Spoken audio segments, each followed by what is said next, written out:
Is Matthew Beignet rosterable this season? Who should you be watching from the NHL draft? Tune in to find out as we drop the puck. Pasternak, Marchand, he'll drag it right in for a chance. He scores! Oh, the ball, Kane, dancing in, Kane scores! Holy mackerel, what a save!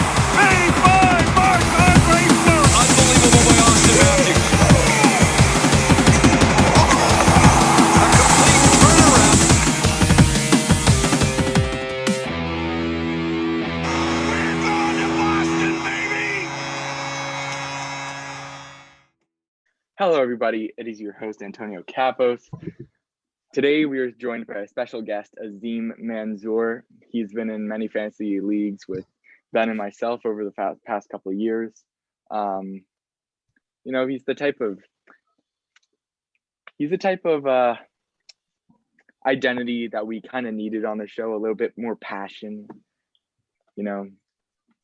Biased Oilers fan, obviously. You want to introduce yourself? All right, my name's Azim. I'm a depressed Oilers fan, and my claim to fame is that I beat Ben at every fantasy league we play in. So there's a joke that I am his literal dad. Today, we are also joined by Owen Hamilton, who, of course, you know from the Ozone. How you doing, buddy? Yeah, I'm just glad to be here. All right. So, obviously, Tampa Bay Lightning are your Stanley Cup champions, winning a couple nights ago now. Vasilevsky gets the Conn Smythe. What do you guys think of that? I thought for sure it was going to be Kucherov. No, I don't know. It's pretty deserving. 4 straight shutouts, absolutely incredible saves to win them the cup. I think it was very deserving, especially with, the snub last year. I think it was well worth it. Yeah, that's true. I feel like Kucherov had over 30 points in the playoffs. Like that's impressive. Yeah. Come on, Yeah, not I a feel lot like of you could people. have given it to him. I feel like you could have given it to Point. I feel like you could have given it to Vasi. I don't think there's really a wrong answer. Yeah, that's true. Kind of unfortunate Vasilevsky didn't get the Vezina this year, though. Like I'm still kind of shocked that they gave it to Fleury. Like, yes, he was good, but he was also in a tandem with Leonard. And although they had like the best record this year, I still think Vasilevsky, Conn Smythe, great player this whole offseason. Arguably, he played in a harder division during the year. So yeah, I think he was. I think now thinking about it again, yeah, he's deserving. Do you think, Owen? I mean, that Montreal Canadiens team was red hot. Like, they were beating teams and had a ton of confidence. And then I feel like Vasilevsky was a huge part in just shutting them down and really outplaying Carey Price. So yeah, I give it to Vasilevsky. Very impressive performance. And I don't want to like kind of dethrone Price, but you have to wonder, like, you saw his save percentage was below 850 in that final series. Is it like the end of an era where Carey Price is like seen as the best goalie? Like, is Vasilevsky now? It kind of seemed like he was kind of passing the torch in the finals there. I would agree. It's back-to-back cups. He's been huge in both of them. I don't necessarily think it's fair to blame the 850 save percentage on Price. Montreal's defense was horrid of many in those games, and in Game 5, Tampa teams 4 and 5 in which they won and didn't give up many goals. Tampa was absolutely outplaying them. I believe they had like a double-digit shot advantage in the first 10 minutes of the game, and maybe it was just from a long playoff run. I'm not used to those too many in Montreal. Short off season that coupled. I don't know. I think that could be a reason why the save percentage dipped. But Price was fantastic these playoffs. But yeah, I would agree. I think Vasi's the new number 1 goalie in the NHL. Moving on to our next point, Victor Arvidsson is traded to LA for a second and a third. I think for his fantasy value, I think that boosts his value because he's probably going to be playing with Kopitar. He's going to go from a team that had like very spread scoring to a team that has like very limited stars that they're going to be depending on to get them points. And it looks like LA is actually building to try and make the playoffs this year because they have such a weak division. You know, that division is so crappy that, you know, they if they made the right trades, they might end up coming first or second, you know. Right You guys after think? Vegas and Edmonton, it's pretty open. Not a single team in that division made the playoffs in 2021. But no, I like Arvidsson. He's a young player who needed a scenery change. We're not banking on potential upside. He's proven it before. Was actually looking a couple years ago as one of the bright young stars of the league. And like Antonio said, the opportunity to play with an elite playmaker like Kopitar, I think for a guy who has as good of a shot as he does, it's going to help him a lot in fantasy. Yeah, I think it's a win-win for both teams really, because in terms of fantasy, obviously you're losing talent if you're Nashville and your window's kind of closing here. But I think that anybody on Nashville's like top 6, their value boosts because this is a team that had like I think 6 players with 20 goals last year, and none of them had over 30, if I'm right. Or Yeah, like it was 2 years ago that this happened. So I think there's potential for somebody to break out and become like that star player there, whether it's Duchesne or, you know, Philip Ryan Forsberg. Johansson, Philip Forsberg. Philip Forsberg was very good this year. Don't get me wrong, but it's going to boost all their value in my opinion, because Arvidsson, he wasn't even really assist guy, so it's not like I don't think they're losing much in terms of playmaking, and it's just more goals that is going to be spread throughout the rest of the players on that team. Yeah, I agree. Not too much of a loss for Nashville. He wasn't really too effective for them.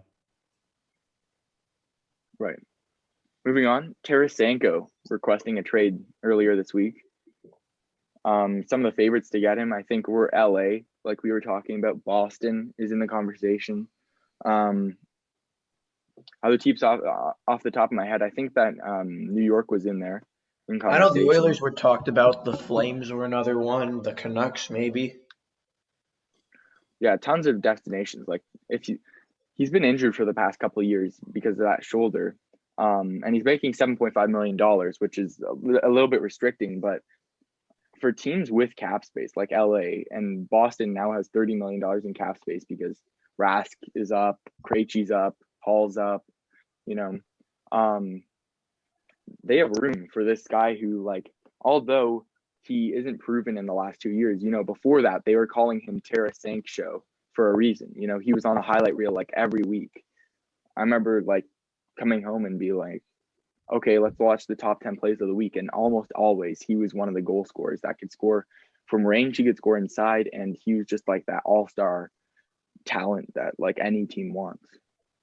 He was looked as a top 3 goal scorer in the league not too long ago, if I'm correct. Yeah, I think if he Right. goes And I to a think team like with even if he went to Calgary, like their offense was so poor this year that if he went there and you played on like the first line with like Monahan and Gaudreau Gaudreau. and Monahan, then he could be like a top 10 goal scorer easily. Even if he gets to play with someone like Elias Pettersson, Andre Kopitar, like we talked about, or dare I say Connor McDavid, that's so much talent there. That's great playmaking. They should set him up for a lot of goals, but there is definitely a bit of an injury concern. But he didn't look too motivated playing. But hopefully with a change of scenery, he'll be out there and trying to win another cup. Right.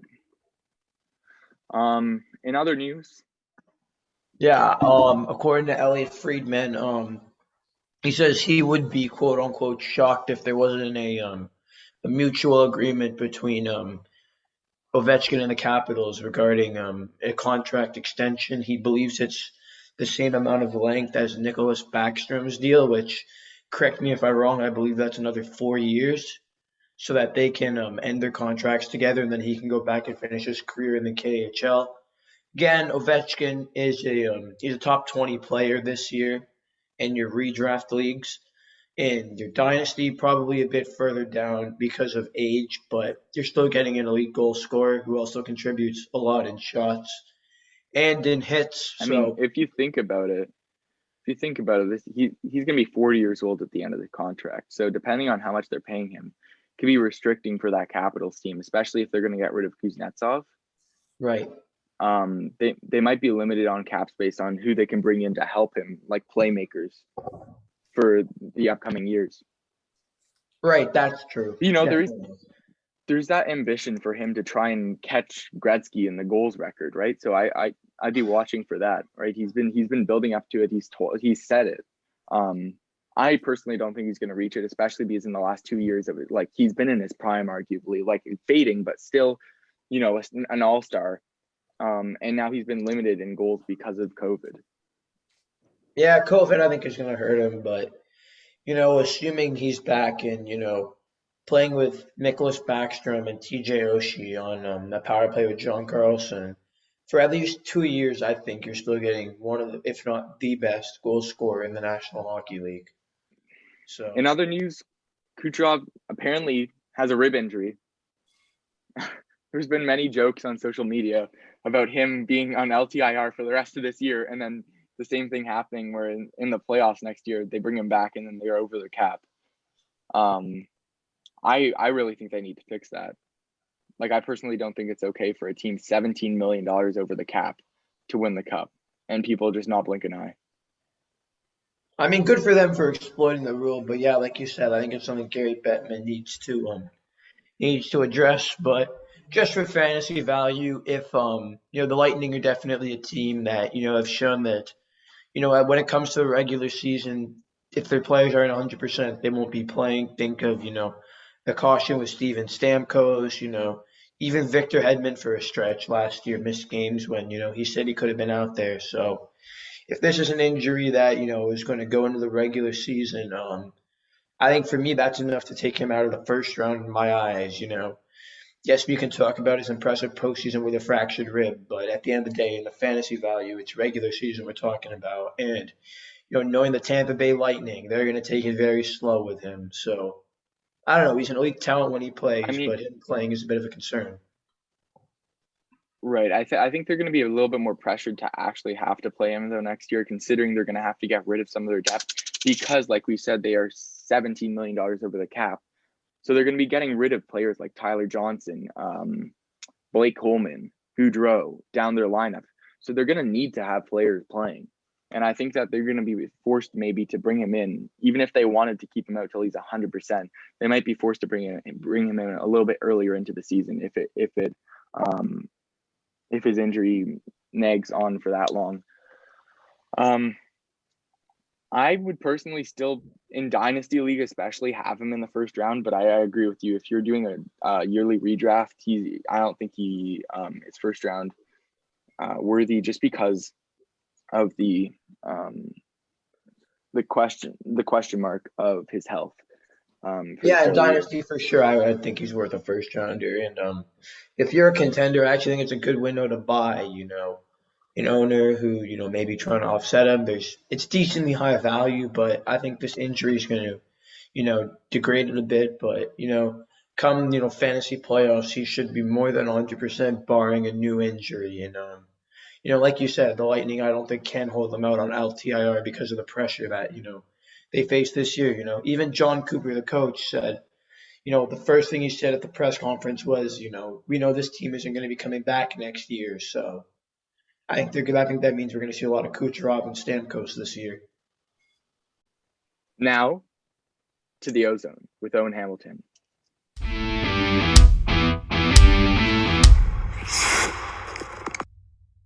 Hello, everybody, and welcome to the Ozone. So today is the day, actually, that the Tampa Bay Lightning have won the Stanley Cup. I don't know when you're actually hearing this, but yeah, they just won the Stanley Cup, and it's truly been an impressive NHL playoffs to watch. I mean, just take a look at the two teams in the finals. The Lightning, I mean, they were dominant throughout the playoffs. Really impressive to watch. I mean, that team is so good. You got, Hedman on the defensive end. You got Vasilevsky in net. You got, Kucherov. You got Point, like just to name a few. And it's not even like the team is stacked with just stars. It has such good depth too. it's just such a good team. Could certainly, they have themselves over the cap and certainly need to figure some things out. But if they can even retain, if they can be half the team they were this year, they could be a huge threat. I mean, they were truly dominant. And on the other side, the Canadians lost in 5. Unfortunate to see Carey Price be outplayed because, he was seeming like the man, and Vasilevsky took that from him. But don't get it twisted. When the Canadians played the Toronto Maple Leafs in the first round, you can look back, analysts didn't even think that the Canadians could even win a game against the Leafs. And then to come back from 3-1, and then to beat the Jets, who swept the Oilers, and then to find themselves in the finals. It's just, it's been such a journey. It's been so impressive to watch. It is unfortunate, though, to see Carey Price be outplayed because, as Antonio said earlier, it's almost like the end of an era. It's almost like he's passing the torch to Vasilevsky. Vasilevsky played, I could talk all day about how incredible he's been. But one thing I haven't done is throughout the entire playoffs is given the Lightning enough praise. I've just kind of said the Lightning are a great team. They're probably going to win. But they are such a good team. The one thing that does annoy me a little bit is the cap and how they can just abuse it and either fake injuries or it just seems unfair how they can, manipulate the cap like that. I'd like to see how they get out of this mess. They're definitely going to find a way to. But it is unfortunate to see a team like that win. But, that team's incredible. That team is truly incredible. This has been an incredible NHL playoffs. Been really interesting to watch. And I'm really interested to see what's going to happen next. So thank you guys so much. And this has been the Ozone. And we're back. I'm here with Azim, and we'll be covering our final segment on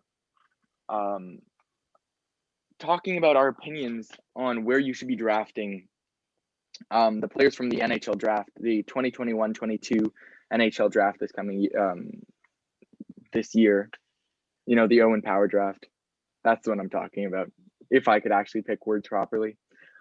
So I think, obviously, you're not going to be taking Owen Powers with the first pick, just because he's already said that he's likely going to be going back to college, especially because it looks like he's going to be picked by the Sabres, and I don't think anybody wants to play for that Sabres team next year, honestly. Not even Reinhart wants out, Eichel wants out. I don't think anybody wants to play on that Buffalo team. Yeah, Rasmus Ristolainen, and I was talked about a potential out, so that may be, especially playing in a loaded Atlantic division, Buffalo is going to be, really struggling for wins. And, even if Owen Power was to go and play for them right away, don't necessarily know if it's, a good thing, I'm trying to target Owen Power. Definitely.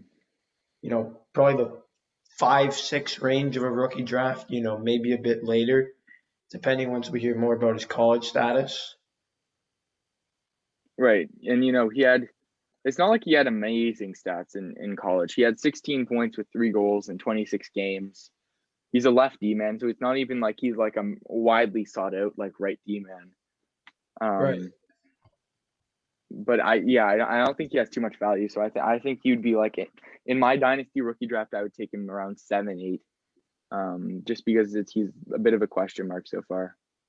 Right. And many people have been talking about this draft and saying that this could be another Pasternak draft where the stars are really drafted in the teens. They're not necessarily all the superstars are taken in the first round, top 10 picks of the first round, just because of COVID and the fact that they haven't been able to see them play as much. So their scouting hasn't been as thorough this year. Right. Yeah, that's been the case with a lot of sports, and the NHL, if anything, has been hurt even more with the lack of a schedule. Just looking at some of these prospects, none of them are getting more than 40 games if you're lucky. Most of them are getting in 20, 25. So that lack of exposure, I think it's really going to show teams' development systems and developing their prospects, which for future rookie drafts is, I think, going to be really important to note. The player projected to go to the new expansion team, Matthew Beignet, we talked about this in the intro. Is he rosterable this season? I think both and in yearly leagues and in dynasty, he should be like in yearly leagues, he should be taken somewhere.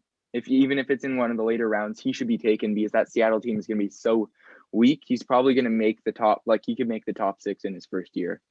I could see that Right. easily. Yeah, I definitely think, I think, Seattle is projected to have, a strong defensive crops, which, could lead for a lot of, slot chances for him, like or breakaway chances, if you will. And, like much like Owen Powers, his seamless transition to, college hockey, I think it's just higher talent than, some of these, Ontario leagues where your stars are your stars, but after that it's really thin. And, I think that may Right. help him. But, I think Beignet's value, I think it's going to be a lot clearer once we have an idea of what the Seattle Kraken looks like. Right. But for now, I would say he's at least a top 3 pick in your dynasty rookie draft, in my opinion. Right. For sure, top three, maybe with, the right pieces for the Kraken, number one, dare I say. Right. He had 24 points with 10 goals in 24 games. So like looking good, especially on the college level when you're playing with grown men. Right. It's good. I think it's going to be a seamless transition for him to the NHL, I agree. I think like he's you going to be a said. very good player for a long time. Next up, Luke Hughes. Jack Hughes has said that his influence on the Devils management they've said that they wanted to take him if he drops to them at the 4 pick. I think that could be an interesting dynamic, the brothers playing together. Right. He's even a good fit on the New Jersey team, I think, in general, that, does not have much defensive help at all. Yeah, and I think for this draft, he's going to be your highest drafted defenseman in your dynasty rookie draft. I think he's going to probably be in the middle of the round, probably around 4 or 5, just because defensemen normally aren't as valuable, especially in their first year. They usually take a year to develop as well, so I'd watch to see if it looks like he's going to be sent to the minors in his first year. I imagine that if he goes to Anaheim or New Jersey, they probably will just bring him straight through to the NHL just because they're so weak and they want to probably start his development as quick as possible, especially if you're New Jersey, because they want to kind of shorten. I've heard that their GM really wants to shorten their rebuild, especially with pieces like Heischer and Jack Hughes already starting to develop. I think they're going to want to have him in as soon as possible to start working with that young core. Right. Definitely lots of pieces there. And, he may be the missing piece to accelerate a rebuild. But even in Anaheim, I'm really excited about the other Hughes brother. Right. Moving on, Dylan Gunter, right winger, projected to go 4th overall. And this year, he played 12 games and had 24 points with 12 goals. So, goal scorer here. I don't think there's many other players that scored quite as many goals in the WHL this year. Right. Obviously, only 12 games rather, is a small time frame to watch, and you could just go on a hot streak. That's something that I think scouts have to watch out for this year, that players could easily just go on a 10-game like hot streak, or likewise another, like a very good player could go on a 10-game cold streak, and just that would affect how they're scouted and where they might be taken, right? Right, for sure. Just him as a player, like we said, very good offensively, but a lot of analysts have talked about his penalty killing. That could lead to, a lot of ice time and, in categories like shorthanded points, it's, for a guy who's as dynamic as he is offensively, that shorthanded element is quite valuable. And And it adds ice time, right? right, total ice time, exactly, just more opportunity. And then the fact that, some scouts like to say that he's really tough. So, maybe that could lead to, a strong development in hits. And just if he does end up going to New Jersey, like we have him projected, playing with, elite offensive options and Nico Heischer, who should be more developed, and Jack Hughes, sorry, who, 2-3 years from now, I don't think it's a stretch that we're going to be looking at him as, one of the best players in the world. took a bit of a step forward in year Right. two. He's like, terrible New obviously, Jersey team. he was a first overall pick a couple of years ago, right? So like, I don't care unless you're Nail Yakupov. If you're a first round pick, you're likely going to turn out to be like an all-star, right? Right. And then there's also the fact that, he actually looked pretty good on a terrible New Jersey team last year, playing in the toughest division in hockey last year. Right. Okay, moving on. Let's go to pick 5, Mason McTavish. He's the first solely center player from this draft class. 13 games played, 9 goals, 2 assists, 11 points. So we have a bit of a goal scorer here. I don't know. I feel like Columbus needs everything, really, at that 5 Right. spot. He's actually, well, I was just saying, obviously like John Tortorella's out of Columbus, but if they keep that, same grit and grind style, McTavish, he's kind of a player who's, coaches describe him as, he plays with a lot of violence and plays with a lot of aggression, So if we're talking in your categories leagues, that toughness, the hits, he may get himself in trouble with a lot of penalty minutes, like he did have in his hockey career. But his playmaking and most importantly his shooting is what teams have a lot of excitement for. And in Columbus, there are a couple strong wingers there. Cam Atkinson is still there. Boone Jenner is solid. Patrick Laine. Right, Patrick Laine, completely forgot about him. That's an elite goal scorer. So he's playing with, very good NHL players, assuming he's, good to go right away, and they're still there. If he's not playing right away, if he's still there. So lots to like here, especially I think his style fits Columbus perfectly. Yeah, definitely. And like I said, I think they need anything at this point. And since Tortorella's gone, I think you can watch to have Atkinson and Laine's points go up, just because Torts like to play that defensive system, right? And just like rough tough, he didn't look for flashy plays. Or same thing with Trotz over with the Islanders. I think if Trotz were to leave the Islanders, Barzal's value skyrockets, just because he's that kind of flashy player that I think he's more offensively minded, in my opinion, as a player. And that system doesn't really fit his play style. So I think after this current era of Islanders players, I think they're going to get rid of Trotz, just because they're going to want to maximize Barzal's offensive output. Right. I agree. Moving on, pick 6, Jesper Wallstedt is the projected player to go. The first goalie in this draft class. Not very common that you have a goalie inside the top 10, never mind at the 6th spot, close to top 5. He played 22 games, had 12 wins, and a .908 save percentage in the SHL. I don't really know. Goalies don't tend to make the lineup in their first couple of years, especially because it takes them a while to develop.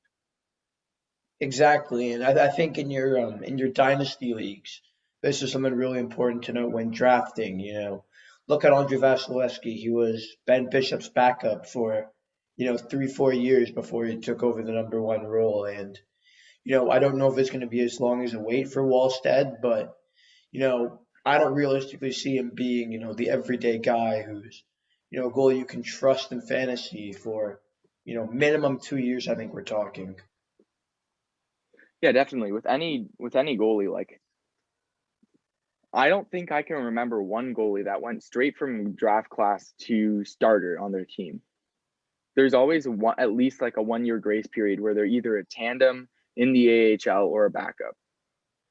Right. I think Jordan Binnington may have been the closest thing we had, but even then, Binnington didn't really start playing till February. So he had those first 5 months of the season to develop. And again, with how horrid the Red Wings defense is, I don't think you're going to be able to trust them. Yeah, I wouldn't want to have any goalie who's behind them. Right, and they're also playing in the Low-Dick Atlantic Division.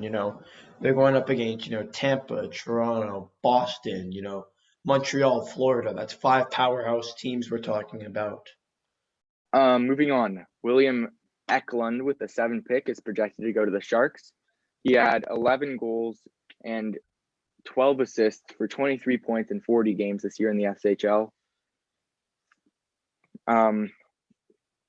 What's your opinion on him? Yeah, he should be a lot lower in your fantasy rankings because, a lot of his value as a prospect comes from, his defensive work. He's noted as a two-way forward, but I do think there is a lot of upside here playing with a Sharks team that, is terrible, but there are still some fantasy relevant, strong offensive options there. Brent Burns and Eric Carlson on the blue line. He gets to play with, Evander Yeah. Kane, Tomas Logan Hertl. Couture. Right. Yeah, he definitely has players to play with, and his offensive potency, I think, is what sets him aside from other people in this draft class, being the rookie of the year for the SHL this year. Definitely something to note. Yeah, I agree. Personally, I think, any of these guys that we talk about in the top 10, if they're a forward, they're likely going to go at the start of that round, like top six picks.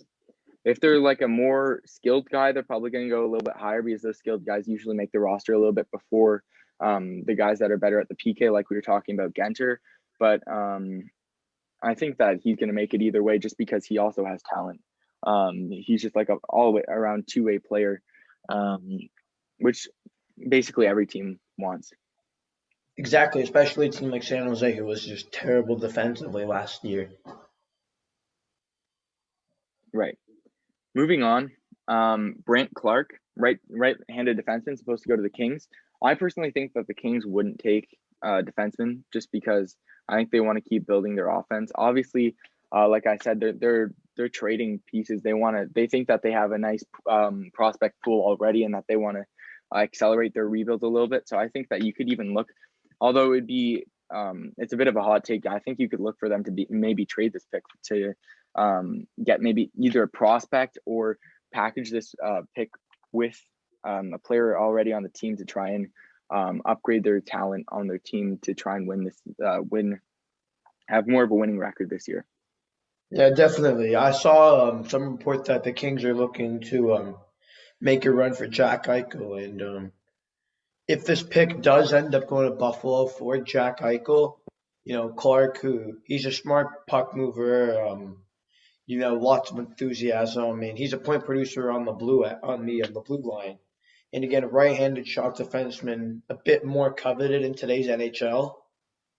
So I do think Definitely. there's a lot of upside. Again, like you said, the Kings lots of good defensive pieces. Don't necessarily know if they'll take another defenseman, but he seems like he's a pretty safe prospect, though, I think.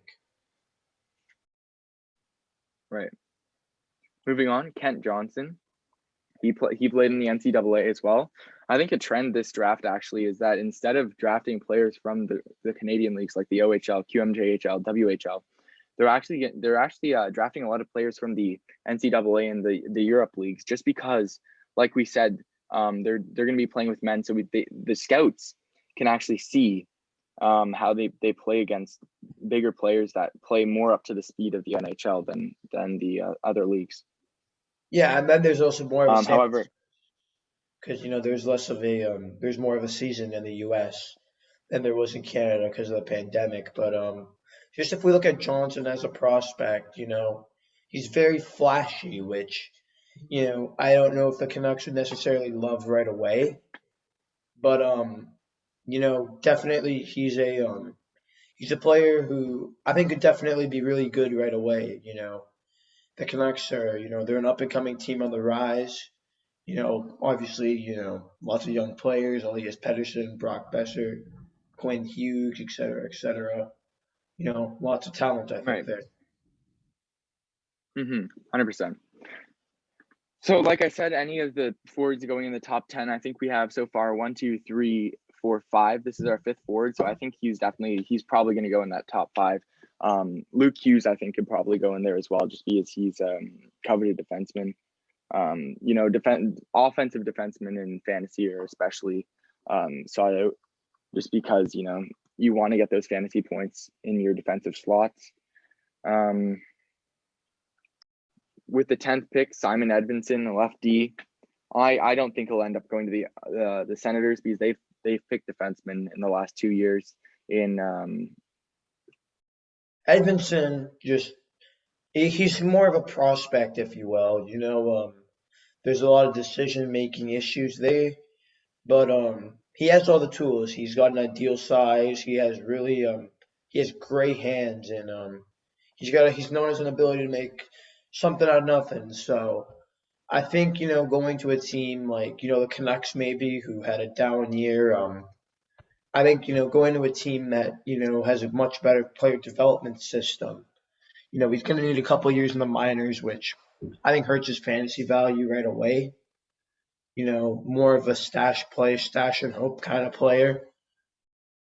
Moving on, the 11th pick is void because the Arizona Coyotes did illegal workouts with players outside the time frame. So Gary Bettman forced them to forfeit their pick. And so the 11th pick would move then to this 12th pick. There's only 31 picks in the first round. So the team benefiting from this the most would be Calgary. They move up a spot to where Chaz Lucius is supposed to be picked.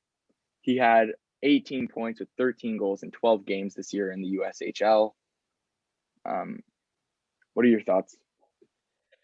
Yeah, I actually really like this fit for Calgary, who, is really looking for a true number one center after, Sean Monahan has kind of been disappointing the last couple of years. In your Bengals league, he should be valued a lot higher. He's excellent in the faceoff zone.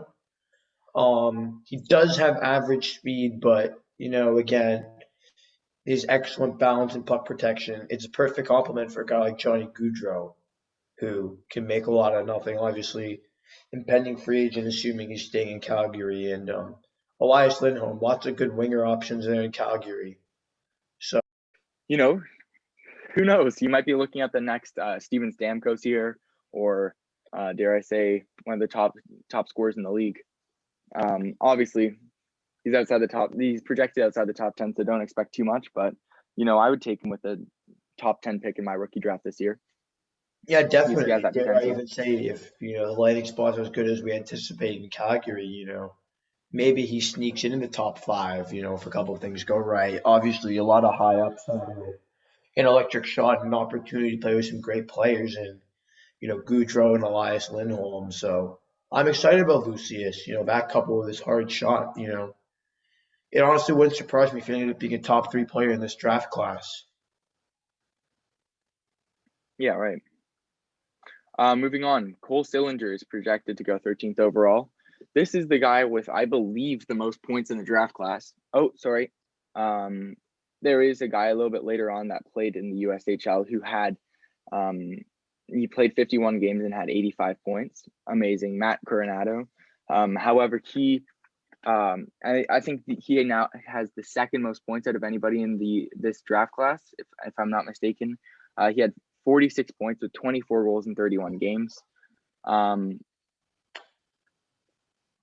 I've heard is that he's a power forward with really good hands and playmaking, which is an exciting combo. You could look for him to be one of the more like Gallagher or Marchand type players who play with physicality, but can also use their hands and use their hockey intelligence just to actually make plays offensively. Obviously, he proved that by being way over point per game this year. What do you think about him? Yeah, I think he's an exciting player. Is having a guy who can score. The U.S. Hockey League, you're going to see a lot of prospects are coming from there. So, solid competition. But the thing that excites me the most is, as a middle player, there's, some solid teams picking around here. He's one of the Blackhawks right now, but the Flyers, the Stars, the Rangers, the Blues, the Jets, a lot of offensively strong teams. And, for a player like that who's a power forward playing with an elite passers like Patrick Kane, we're talking, your Travis Konechny's, your Tyler Sagans, your Artemi Panarins, I think it's going to really accelerate his development. as a player getting to, get great looks from guys like that. And Okay, next pick is Fabian Lysell. He only played 2 games in the SHL this year. However, he had a goal and 2 assists. He's projected to go to the Flyers. Most of what I've heard about him is that he's just very speedy, which obviously is a good thing to have in the NHL. But I think I would probably lean away from him just because his limited games played this year. yeah, I agree. This is more of, a guy that I may necessarily be avoiding. It's there's a lot of developing to do. Sam Constantino Sportsnet calls him, one of the most skilled, but one of the most inconsistent. And a guy like that is, a guy who, 2 or 3 years from now could boom and be one of the best in the league, but very very hit or miss. All right. And so with I guess this would be 14th because of the canceled Arizona pick. There's Carson Lambos. He's a left defenseman. He played in Liga this year and had 2 goals, 9 assists for 11 points in 13 games. Projected to go to Dallas. I think in terms of fantasy, he's pretty much not very relevant just because, this far down for a defenseman, I doubt he makes your first round in a dynasty draft, and he definitely doesn't make your yearly draft. However, this next guy, Fyodor Svechkov, he played 53 games in the MHL and VHL. And he had 9 goals and 21 points for 9 goals and 21 assists for 30 points in 53 games. What have you heard about him? Well, he just does everything. He's productive in every level. He's dominant everywhere. He's got a great hockey IQ. He's a strong player. Again, like I've said, we're talking about disappointing teams in this middle part of the draft, and a player like him, I think, could, have an inside route to become an everyday player really quickly.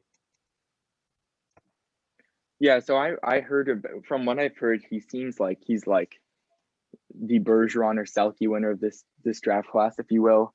Apparently his defensive skills are right there, NHL level. However, offensively, he's going to have to progress a little bit. Just because of that, I would say in terms of fantasy, his value dips a little bit just because he's going to need some time to develop the offensive consistency at the NHL level.